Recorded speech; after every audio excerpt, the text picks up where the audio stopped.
ఇప్పుడు కిషన్ రెడ్డి పోకిరి మాటలకి ఏముంటుంది? ముఖ్యమంత్రి ఎవడైనా ఫేక్ వీడియోలు తయారు చేస్తాడా? బుర్రునే మాట్లాడుతున్నా ఎవరైనా?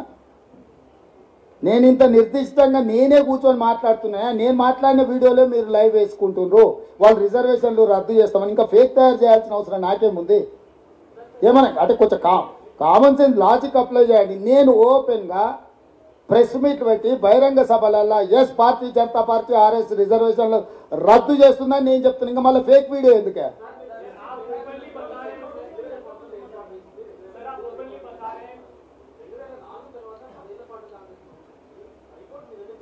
అందుకనే మేము వచ్చినాం కాబట్టి అది అమలు జరగలేదు, ఆపిపెట్టినాము. మేము వచ్చినాం కాబట్టి రిజర్వేషన్లు రద్దు కాలేదు. 2004లో నిజంగానే బీజేపీ గవర్నమెంట్ మళ్ళీ వచ్చినుంటే ఇవన్నీ వ్యవహారాలు చేసేటోళ్ళు. ఈయన వచ్చిన తర్వాత చాలా విషయాలు చేసిండు. ఇప్పుడు అందుకే ఎప్పుడు కూడా బీజేపీ కానీ జనతా పార్టీ కానీ ఎందుకు చేయలేదంటే వాళ్ళకి ఏ రోజు కూడా అబ్సల్యూట్ మెజారిటీ లేదు. కూటమిల కుంపటిలో వాళ్ళకి చేయడానికి అవకాశం రాలే. ఈరోజు 400 సీట్లు వస్తే చేసేద్దామని 8 రాష్ట్రాలలో రాష్ట్ర ప్రభుత్వాలను కూల్చేసి వాళ్ళ ప్రభుత్వాలను ఏర్పాటు చేసుకున్నారు.